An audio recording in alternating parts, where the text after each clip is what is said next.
Mag-harvest tayo ngayon ng talong kasi meron akong karapat-dapat na bigyan na tao.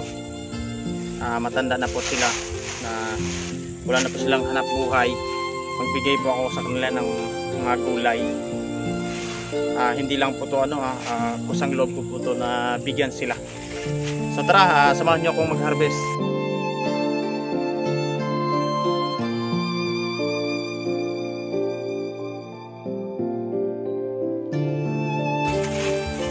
So ito na yung na-harvest natin. Pamigay natin to sa kanila, sa mga karapat-dapat nating bigyan, sa mga matatanda na, yun po yung bibigyan natin. Ito po yung daan papunta sa kanila.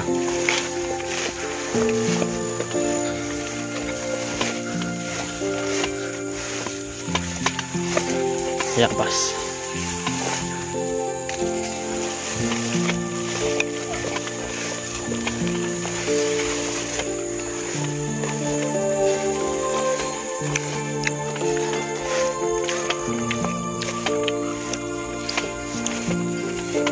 Mazo!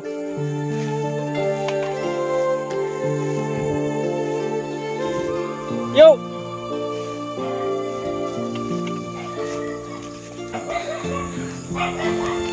Dako ihatag di mo yo!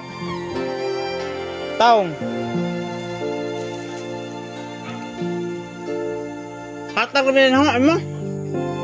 Lagi! Kailangan mo kung ito? Close by, ito abang. Ito. Ano na? Ano na hatag mo?